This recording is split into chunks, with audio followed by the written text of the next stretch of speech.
Boxers position అంటే ఏంటో తెలుసా? ఎలాంటి సిచ్యువేషన్స్లో ఈ పొజిషన్ యూస్ చేయాలో తెలుసా? మాకు తెలిసే మా బ్రో, గొడవ పడేటప్పుడు ఈ పొజిషన్లోనేగా ఉండేది.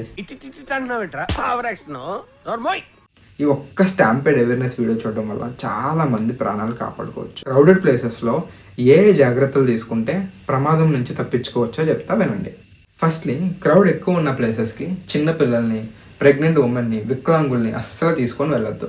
క్రౌడ్ ఎక్కువ ఉండే ప్లేసెస్కి వెళ్ళేటప్పుడు షూస్ ఖచ్చితంగా వేసుకోండి. పెద్ద పెద్ద బ్యాగ్స్, పెద్ద పెద్ద వస్తువులు క్యారీ చేయొద్దు. ఇన్ కేస్ క్రౌడ్ మూవ్ అవుతూ ఉంటే ఆ మూవ్ అయ్యే డైరెక్షన్లోనే డయాగ్నల్గా వెళ్ళండి. ఇలా చేయడం వల్ల క్రౌడ్ నుంచి ఎస్కేప్ అవ్వచ్చు. మీరు క్రౌడ్కి ఆపోజిట్ డైరెక్షన్లో వెళ్తే కింద పడిపోయే ఛాన్స్ చాలా ఎక్కువ ఉంది. బై మిస్టేక్ మీరు కింద పడిపోతే బాల్ పొజిషన్లోకి వెళ్ళిపోయి మీ హెడ్, నెక్ అండ్ చెస్ట్ని ప్రివెంట్ చేసుకోండి.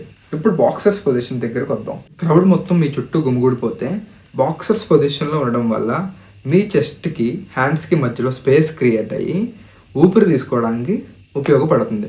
పైగా క్రష్ ఇంజరీస్ని ప్రివెంట్ చేస్తుంది. వీడియోని క్రౌడ్ ఎక్కువ ఉండే ప్లేసెస్ లైక్ ఫస్ట్ షో మూవీకి వెళ్ళే వాళ్ళకి, జాతరలకు వెళ్ళే వాళ్ళకి, మీ ఫేవరెట్ హీరోస్ అండ్ పొలిటీషియన్స్ని చూడడానికి వెళ్ళే వాళ్ళకి షేర్ చేయండి.